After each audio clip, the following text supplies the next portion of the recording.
Sebab aku tahu bahwa Engkaulah Allah yang pengasih dan penyayang, yang panjang sabar dan berlimpah kasih setia. Saudara, kira-kira berapa dari antara kita yang setuju dengan pendapat ini? Dan beberapa yang di antara kita yang tahu di mana ayat ini ditulis. Mari saya baca lebih lengkap. Sebab aku tahu bahwa Engkaulah Allah yang pengasih dan penyayang, yang panjang sabar dan berlimpah kasih setia, serta yang menyesal karena malapetaka yang hendak didatangkannya. Jadi sekarang ya Tuhan, cabutlah kiranya nyawaku, karena lebih baik aku mati daripada hidup. Sungguh sesuatu yang tragis ketika dia mengatakan, si penulis mengatakan hal tersebut dan kemudian yang dia ingin Tuhan lakukan adalah mencabut nyawanya.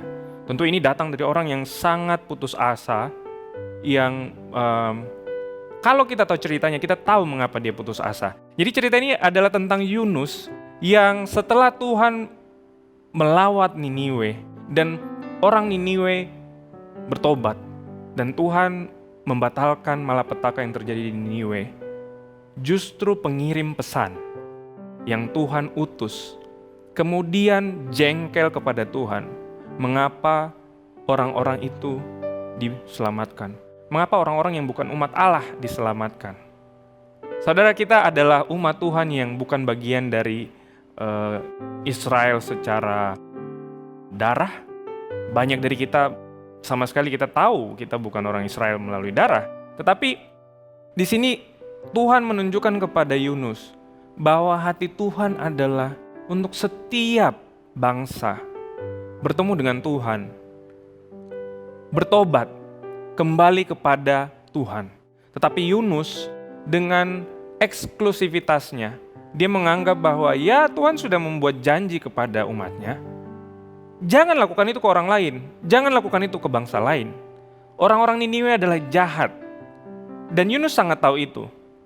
Bahkan beberapa peneliti mengatakan bahwa Yunus ini punya latar belakang yang traumatis terhadap orang-orang Niniwe.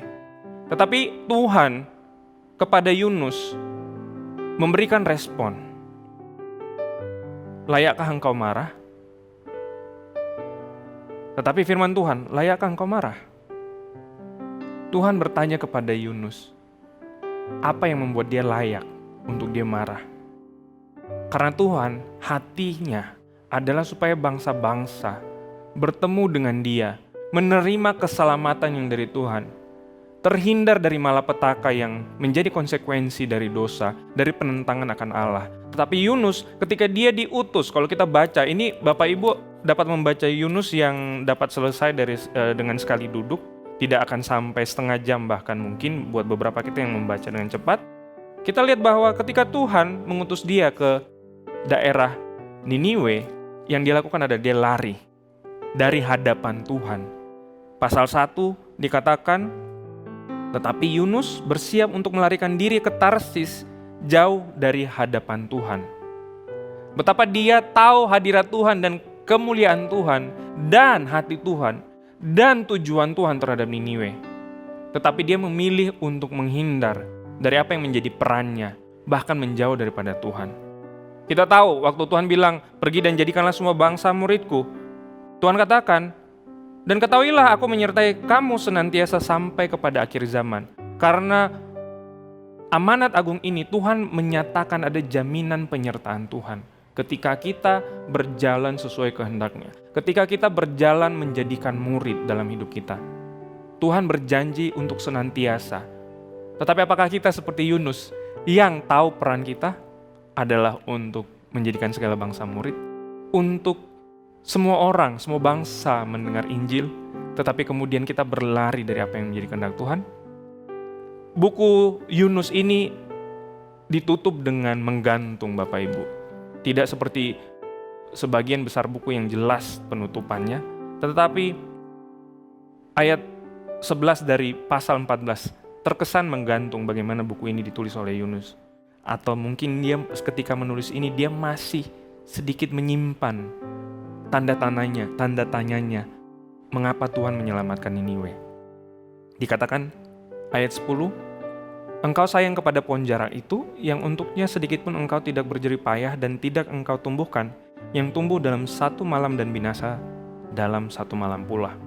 Bagaimana tidak aku akan sayang kepada Niniwe, kota yang besar itu, yang berpenduduk lebih dari 120.000 orang, yang semuanya tak tahu membedakan tangan kanan dari tangan kiri, dengan ternaknya yang banyak.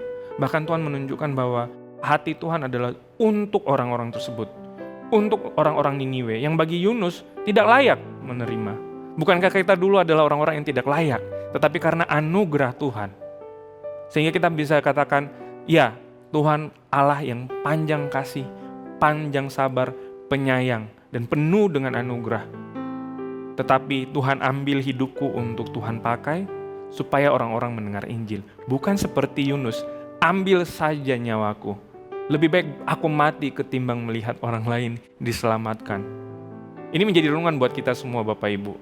Ketika Tuhan mengajak kita untuk dekat dengan hatinya, bahwa hatinya adalah untuk orang-orang terhilang, untuk orang-orang yang perlu belas kasihan Allah, tetapi mereka belum mengenal belas kasihan itu. Apa respon kita? Yunus memberikan kita ceritanya dengan transparan. Dia menunjukkan kepada kita apa yang umat perjanjian lama tidak punya. Anugerah Allah, janji Allah yang dia tidak akan pernah meninggalkan kita. Dia bukan saja menunjukkan ceritanya yang penuh dengan kelemahannya, dia menunjukkan Allah yang tidak seperti kita, yang memilah-milah, oh orang baik patut diberikan kebaikan, tetapi dia adalah Allah yang besar, yang bahkan memilih untuk mati demi semua bangsa, menerima Injil, menerima karya penebusan Allah yang dia karuniakan untuk setiap orang, sehingga supaya mereka mendengar Injil, mereka menerima Injil, dan mereka mendapatkan keselamatan yang kekal. Mari kita berdoa. Bapa, kami ucap syukur Tuhan untuk firman-Mu. Biar kami semua Tuhan mengaminkan bahwa Engkau Allah yang penuh dengan kasih karunia dan rahmat. Dan ketika kami menerimanya Tuhan, kami tahu kami mengenal anugerah yang tidak berhenti pada diri kami. Tapi kami mengenal anugerah yang terjadi dalam hidup kami, yang melimpah keluar Tuhan, yang sampai kepada di mana hati Tuhan untuk pergi. Sampai kepada hati yang lain, jiwa yang lain yang belum menerima Engkau. Hingga akhirnya mereka Tuhan akan menerima Engkau. Supaya setiap lidah mengaku dan setiap lutut bertelut bahwa Engkau Allah yang hidup. Kami ucap syukur Tuhan untuk firman-Mu Tuhan. Di dalam nama Tuhan Yesus. Amin.